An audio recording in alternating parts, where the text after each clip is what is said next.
When I first heard this beat, I said that's a new coupe. Baby, blow me, slurp me up like some soup. Why they speak on my name like I ain't got no roots? 4590, I'll lay out the truth. That's a 6.6, nigga, I was like 6. Fucking around, man, just playing with sticks. Back when the stick was a thing that didn't hit. You know what I'm saying, man, just playing as kids. When I first heard this beat, I said... This the Root Experiment, episode 1. First podcast, first little interview and shit. Let's go. With my nigga Double L, You know what's Lavell, up. Loveless. How you doing? How you Man, I'm doing good, man. How you doing? doing? Hey, just living the life, you know what I'm saying? That's what's up, that's what's up. So putting work in. Shit, man. You want to start off, tell the people like how we met and got to this shit? Shit, nigga, I met you, like 4 years ago. Something like that, Yeah, yeah. your girl introduced us for music videos and stuff when I was rolling with Looney. Hell yeah. And that shit just took off from there, you know. Yeah. We did a couple videos. We had Teed Up. That shit was crazy. You know, going back and looking at that, we was just talking about that. But everything else, you know, from there on out, that shit was just nuts. We've been connecting hard since then. Hell yeah, man. You know what I'm saying? So to go back to like Teed Up, like that was your first music video, Yeah. right? Like, Yeah, that shit. how was that experience? Shit, it was different, you know, being in front of the camera and everything, you know, having everybody Right. all there just actually clicking and everything. But that was really fun, you know. Hell yeah. How do you feel like you developed since then? A lot. Yeah. A lot. Like, I mean, the fans might not be able to notice it yet because I ain't dropped nothing in a while, but I've been cooking. Yeah, I've been yeah. cooking hard. And For the people that don't know, like, I shoot the music videos for you. yeah, and you've been hearing everything. Yeah, You've so been. I've been able to see that growth in you, Yeah, and hell yeah. it's been crazy. Yeah, it's came a long way. A long Definitely. way. Like, came a very long way, and feel like you prospered since leaving Looney 3 and T. Yeah, hey man, I gotta say it was definitely a part of me that I gotta look back and say I wouldn't be where I am now without the things they taught me. But you know, we all have to grow. We all have to take our own lanes in life, and it's came a long way. Right. You know, we ain't messing with each other no more, nothing like that. But the growth of everything and how I've gotten up since then. For sure. What do you feel like they gave you when They- you were together? Like, what did you take with you that stuck with you forever? I mean, shit. They put me in my first studio, so I gotta take that. I gotta take that from it. They gave me the confidence to get in front of the mic and actually work like that, and just pushing me. I Right. guess they pushed me really to be better at what I wanted to do in music wise, as in chopping, hitting faster notes and shit like that. Oh, yeah. Where was your first studio when you got this shit going? First studio, I think we went down to the Bay. Green Bay? Yeah, we went Okay. down to Nice, Green nice. Bay, and we would just... Shit, I don't even remember whose house we were at. We were at somebody's house, but Zolo went by Demons back then. He had a studio down in his homegirl's crib in the basement, Yeah. and we just kick it on there, and Hell yeah. I recorded my first track. I can't even remember the name of it. I think it was Day One. Day One, I don't even think I dropped it. Oh, But I think the first track that I ever dropped that people heard that I recorded was Pain, which was actually one of my better songs when I was younger. And that was recorded in Marinette. So the first track that people ever heard was recorded in Marinette, but the first track I ever actually jumped into the studio and got into on was in Green Bay, in Nice. the basement. So how old were you when you first got started with this? Shit, 15, 16, Okay, how old are you now? 22, about to be 23 in a couple weeks. So like you damn near a veteran with this Yeah. shit, like, Yeah. how do you feel like you grown from then until now? Like, I feel like I've mentally grown, as in I know how to approach situations different now. As in I don't want to say I've went through, but I've dealt with a lot of different producers and stuff like that. And now I know what I'm looking for when I walk into the door. Like, I know what the work I want to get done. I know how to read a person, as in if they'll be able to do what I can get done, or if I just need to record it here and then have somebody else work on it. I've learned a lot more into that. I've learned a lot more into the business side too, as in getting your BMI, getting your stems and everything that you need to push it out into radio play and everything. Right. Getting that all done. For So sure. that's a lot of growth that I've learned from it. That's what's up. So, like your first songs, were they on SoundCloud or did you go straight to? Okay. SoundCloud. Yeah, SoundCloud's where you'll find my first songs. I didn't drop a song on any like streaming things until I did Jim Jones. Okay, yeah, I remember that. Yeah, that was my first like actual like Spotify, iTunes, all over type of song. Did you like figure it out by yourself how to? I had a little. Get it on those? Yeah, I had a little help. I had some people tell me. I went through United Masters, so I had some people help me through that and stuff. But a lot of it I did teach myself also. That's what's up. As I'm going through it. What other type of things have you taught yourself when it comes to music? And when I used to work with a older program. Right now we work with FL Studios, so I'm working with G on trying to learn that. But I used to work with Mixcraft a lot when I worked with Looney. And I taught myself a lot through that. Like, I learned how to do a lot through that. That's what's up. And now that we're switching it up, I just need to start sitting in here more. I've been putting a lot of work in now, but I just need to sit in here more and learn to mix some more now. For sure. Do you feel like it's all the same type of element, though? Like, if you learn one, you can jump into the other? Or is it a totally different beat? It's totally different. Yeah. I'm going to be honest. It's totally different. Yeah. Like, it's it's completely different. Looking into this. Fruity Loops, you feel like more complicated? Yeah, definitely more complicated. Yeah. But I feel like once I get the hang of it, it'll be like, oh yeah, click this button. Oh yeah, slide that, so. So like, what's some of your inspirations that really wanted to get you started with rapping and doing music? When I was younger, I would say my biggest was probably A$AP Rocky. Okay. I really vibed with Rocky. Since then, I've grown into liking a lot more. Dave East was a big person that got me looking into stuff. I actually started out, first rapper I ever heard was Eminem. So that's where I really started my spitting like fast. Like That's why when I first ever really started spitting tracks, I was always spitting fast. And then second rapper I ever heard was Lil Wayne. So that's where I started like accumulating my bars into my stuff and the goat. Shit like that. He inspired like some punchlines and things like that. Like wordplay, right? Yeah, definitely. Yeah. He the king when it comes to that. Like, gotta credit him for all that. He be putting some shit out there that's like, bro. You feel like he inspired the rappers these days? Oh, like, definitely. Definitely. He's definitely made a big impression on how the rap game is now. As into back then. Yeah. Like, we gotta give him his flowers before it's too late. Like, yeah. So, like, what's your earliest memory when it comes to rap music? Like, that stood out the most? My earliest memory of rap music. I wouldn't say it was my earliest memory of rap music because we were young. But me and my homie, he moved here from Colorado when we were probably in second grade. And he's the one that showed me Eminem and Lil Wayne and all that. And he used to come over to my crib after school and stuff like that. And we would set up a karaoke machine right next to a computer just like this in my mom's office in the house. And we just play beats. And we weren't even saying nothing. You know, it was more mumble rap. But we would just sit there trying to rap. At that point, did you think you would be a rapper? Nah. You just... No, I never thought. I mean, even now, I still look back and I'm like, damn, I can actually. It's crazy to think like where you guys started. You know what I mean? Like, what inspired it? What kicked it off? And, definitely. You know what I'm saying? So some of your biggest influences like Davey, Lil Wayne. Yeah. Have any other genres like inspired your music? I'm definitely like. I consider myself a weird artist in that way, as in like outside of studio shit, outside of all the being into making the music and all that. I definitely like my blues, my rock. Oh yeah. I mean, shit, you'll even catch me listening to some country sometimes. Right. Like I love all types of music.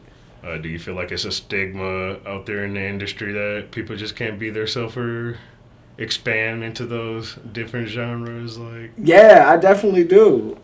And I mean, I don't think it's like that completely. Like, definitely, if the right artist puts out that right different song, a lot of people will jump onto it. But I feel like a lot of people hear an artist drop out one hit song, and then they expect every song to follow on that. Right. And it's like we all go through so many life changes and everything that you can't expect everything to be on the same track as that, on the same rhythm and everything as that last big hit song you heard. For So, sure. yeah, I feel like people feel pressured to always make that same hit song. Mm-hmm. And they it's- never learn to elevate from yeah, that. yeah, You they know need what I to mean? just do what makes you feel happy. You Exactly. So, what song stands out the most to you that you've recorded so far? Like, know? That I've recorded. I mean, hands down, it'd have to be Roots. Roots. People ain't heard it yet. I mean, I've done it at a couple shows. I haven't released it yet, but that is definitely like one of my songs that I'm. When I first heard it, like the first bars of the track, when I first heard this beat, I said that's a new coupe, and that's literally what I thought when I first heard it. That's the first words that came to my head when I heard the beat drop. I said when I first heard this beat, I said that's a new coupe, and I just feel empowered when I do that song. When I hear that song turn on, it just feels Definitely. like It just turned a switch on. Yeah. Every time I hear it, and that's what inspired the name of this podcast. That's hell the yeah, craziest part about it. yeah, for real. They got That's- some power behind it. Yeah, You know what I'm saying? definitely. Make you want to be a boss, turn. I swear, like that. So, want to tell the people like your background, where you from? Well, shit. I mean, I was adopted at birth from North Carolina. What part of North Carolina do you know? Henderson. Okay. Henderson is where I was born. I don't know exactly. I'm pretty sure my mom lived around Henderson. I could ask her. But I was adopted to Michigan and was raised in Daggett, which is a fucking village. It ain't even like no city or nothing. It's a village. It's tiny, like not even one stop sign maybe. A caution like Upper light. Peninsula, Michigan. Yeah, basically. yeah, up in the UP 906, you know what I'm saying? But I was adopted to there, and I guess it really just all took off from there, you know? I was raised up in the country just doing my thing, you know, and I made a life for myself. That's what's up. So, you know, have you ever been back in contact with your birth parents or ever met them? My mom, I went and met her when I was 5. Okay. I went to North Carolina. My adopted family brought me out there, and we met them. My pops wasn't there, but my brother and my sister were there. Me and my sister share the same father, but me and my brother don't. But yeah, I met all them. It's kind of hard to remember, you know, because I was 5. 5 years old. But yeah, I remember having a good time. We went to Gravedigger's Dungeon. What's that? Gravedigger from Monster Trucks. Oh, okay. Yeah, his garage is in Kill Devil Hills, Oh, that's North dope. Carolina. So we went there, and that was pretty dope. I remember doing that shit. Yeah. So, how do you feel like your adoptive parents had an impact on your life and the man that you are today? Like, seemed like they raised you good. Yeah, to be honest, I probably, you know, my mom in North Carolina had it hard. So that's why I was put up for adoption. You know, she was raising my brother, my sister, my uncle. He's my uncle, but she was raising him at the time too. He was like 16, all in this little trailer. So they sent me out, which I gotta respect because she realized that she couldn't raise another kid in that house. She didn't want to do that. And I feel like they really helped me out, as in there's things that I probably wouldn't be here in a way because I went through a lot of, like, I got diabetes and shit. I went through a lot of medical shit that really could have affected my life, but they had the funds and all that to help me out through it and then just support me through everything I did. I mean, I was a crazy ass little kid, so. Oh, yeah. Shit, tell them about the time when we was shooting Crossroads when your mom let us in the school. Oh yeah, yeah. Shit, that was a good time. We were did a track with me, you, and Shreds. Mm-hmm. Used to kick it with him back in the day.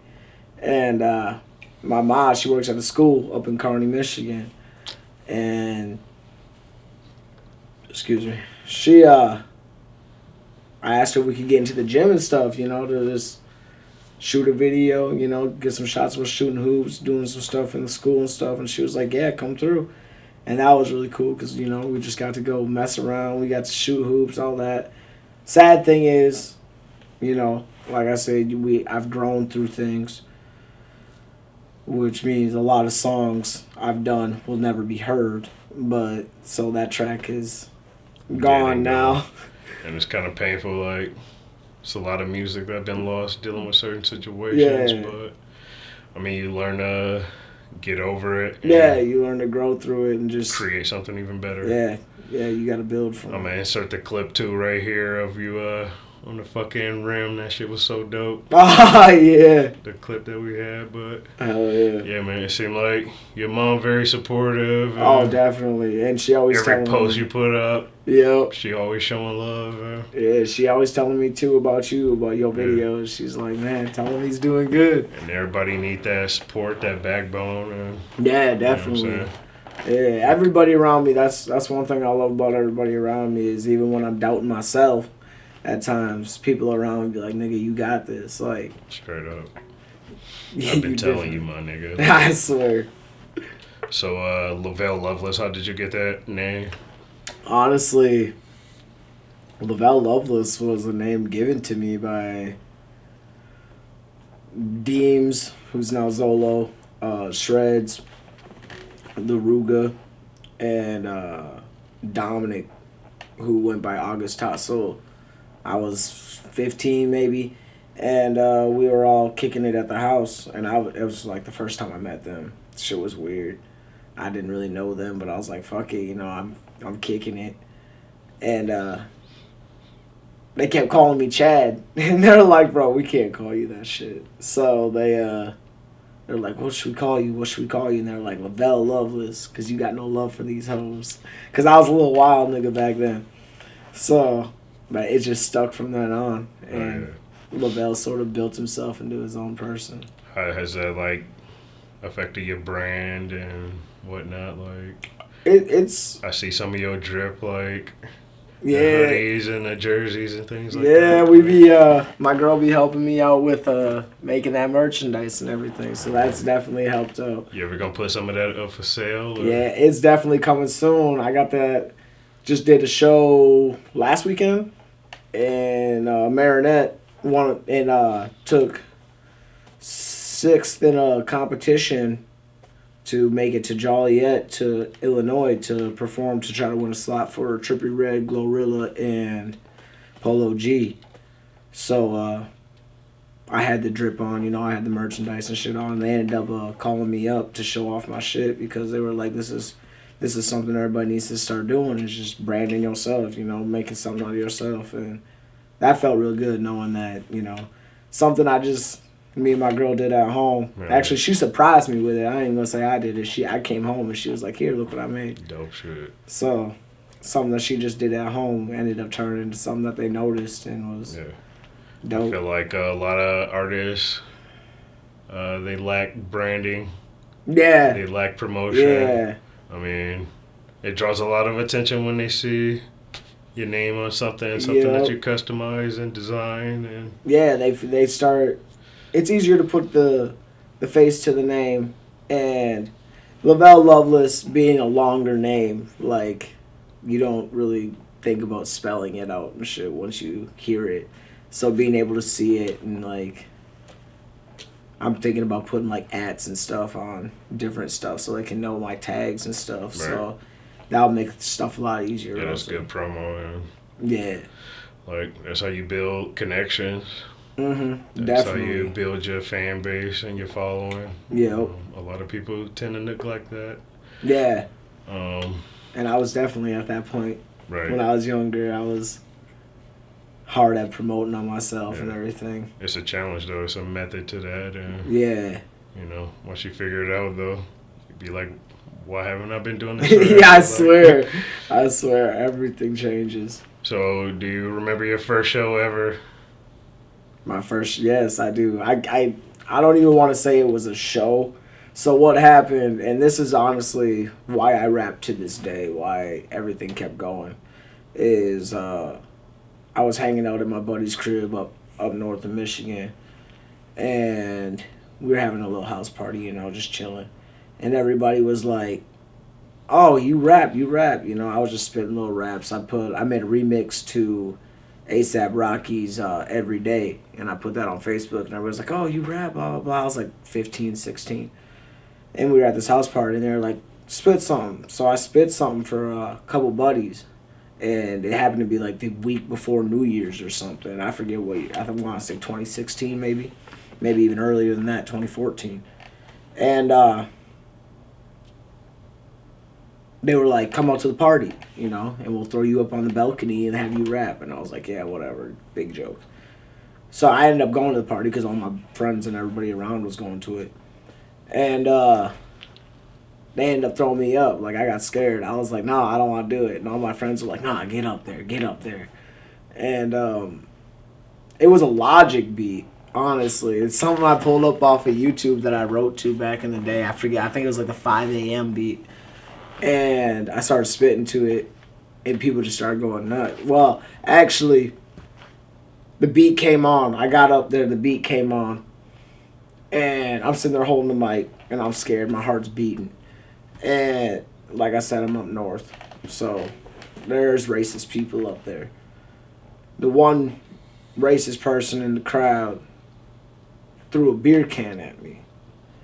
And I watched it come at me in like slow motion. I was like sitting there looking at it in slow motion. And as it got to me, I just moved to the side a little bit. And it just went past my head. And as it went past my head, somebody in the crowd grabbed him and like started chewing him out. And everything in my head as it passed just went black.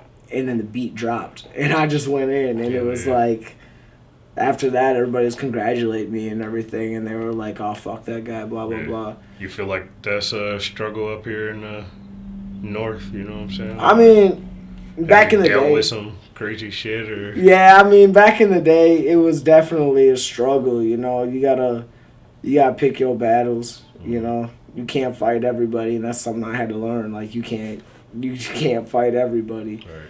But you definitely deal not as bad now, because like I said, I've been here since 2000, so I grew up here.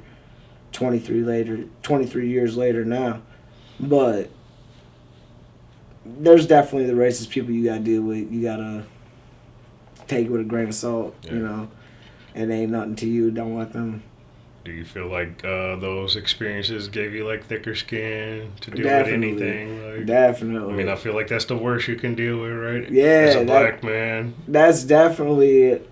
I mean, the hardest thing I think I ever had to overcome was when I probably got taught the N-word in kindergarten, first grade. And, like, I thought it was normal for everybody to learn it until I got older. And people are like, "You were learning that, like, that young?"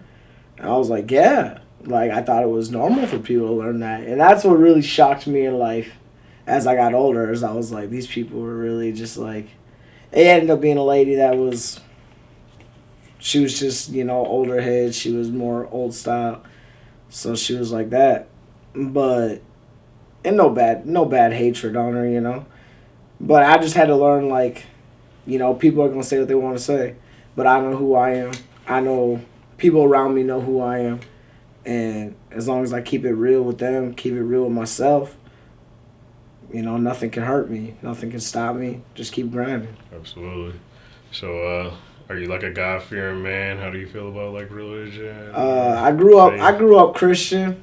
I'm definitely a man that I don't... Whatever you believe in, I'm for it. You want to say you believe in God, I'm for it. You Buddhist, I believe it. I'm with it. You believe in aliens, I'm with it. Everybody has this higher belief that they believe in. So I don't see what's the point of knocking it down. Everybody's got their own belief. I agree. So just do what you got to do to make you happy, But they say it's like 33,000 different gods. Yeah, there's something crazy. And it's like, motherfuckers believe that their one is yeah, the chosen. Yeah, for real. And it's like, hey, if that's what makes you happy, go with it, Exactly. Ain't hurting nobody. Nah. You know what I'm saying? So, what's your future goals when it comes to this music shit? Like, where you see yourself in like 5-10 years, or where would you like to be? Shit, 5 years. I heard something when I was a kid, and it was, if you ever gonna make a life plan, make it within 5 years, because that gives you time to think way out of things change, all that. In 5 years, I would really like to be able to be doing, I'd like to be at Lyrical Lemonade. I'd like to do all that shit. Just turning up. I got a family and shit now, so I gotta look at it as a way of, it's not all for me anymore. It's not all what I need in my life. It's what my family needs. But what can I do to provide for that? What can I do to get us what we need? And it's just go hard, be the best I can be. I definitely want to be, getting us into bigger studios, getting us into bigger shows. Shit, a tour bus and hitting the road would be the life, you know what I'm saying? But whatever works out of life, I'll just accept it, and life has its path. Straight up. So you got any artists that's more mainstream that you would like to work with? Your dream artist, your dream feature? My dream feature, man, that's what I ain't thought about in a while, honestly. I'd have to say, A$AP Rocky was always my favorite rapper. But I'd have to say, if I did do a feature, I'd have to probably go with Ye. Just because. Big with that. Just because. Big money. What he charge like $1 million? Yeah, bro. Yeah. Just because the way he producing beats and shit, and a lot of people didn't like his gospel shit, but I fuck with some of them sounds. I fuck with the hymns and the choir getting into it and all that. I fuck with that, and I just feel like it'd be a lot different. And a lot of people wouldn't probably expect that from me, being how I'm always chopping and shit and always going fast with it. But like I said, you got a life. Everybody's got a life, and sometimes shit changes up, and you need to, make different music. Right. So, since you started doing music and whatnot, how has that changed, like, your public perception when it comes to spectators? Like, how do they treat you? They definitely, you definitely get them people that are like, oh, fuck him, shit like that. But I've definitely met a lot of people that will walk up to me and be like, damn, like, you're actually going to go far and stuff. And, like, I like to stay humble. I like to stay, like, cool-headed. I don't like to get too hype about it. But it's really nice, to be able to go out in public and have people notice you and be like, hey, you just dropped that video. Hey, you're doing pretty good and everything. That's really nice, and it's really a big thing to see around here, actually.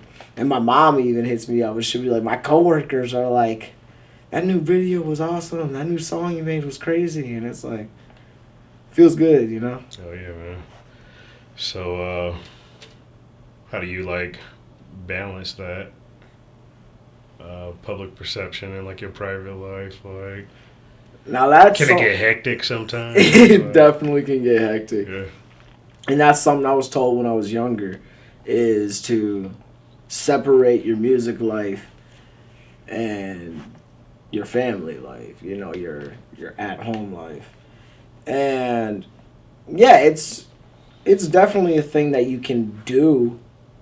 Can you do it forever? I don't think so. Like, at some point, they're going to clash. At some point, you're going to have your family life, your at-home life mixed with your music life, because your schedules will clash, all that stuff.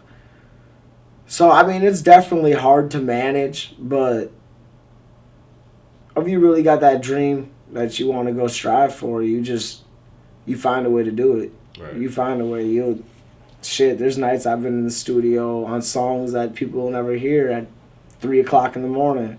I gotta go to work at. There's shows I've done. I get home at 4 o'clock in the morning. I gotta be to work at 6. You know, I ain't going to bed.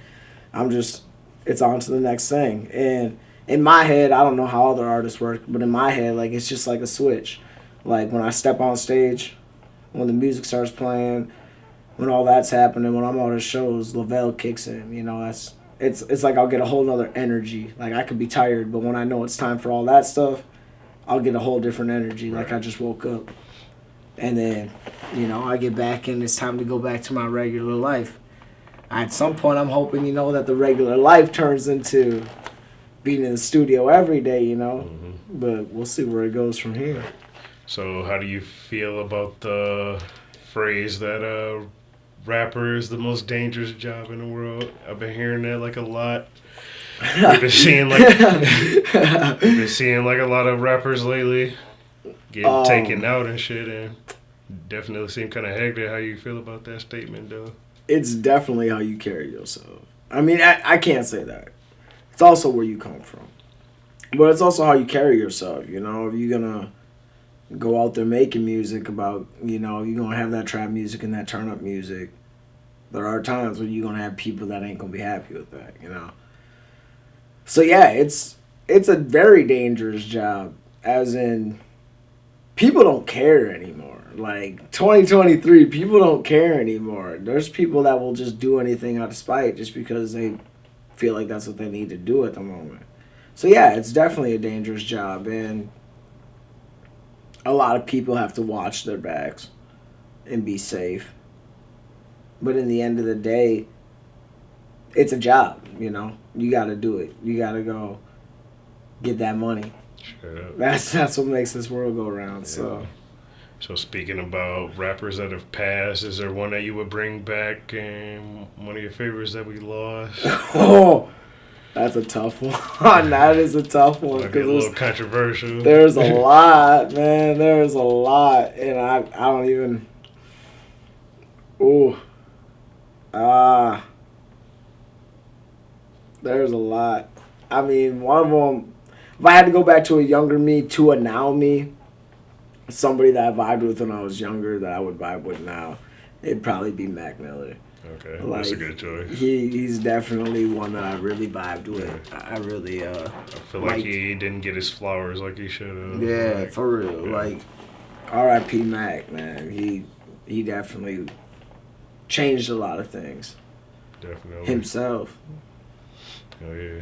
So how you began to deal with any haters or trolls or anybody that fuck with you, talk shit now, or?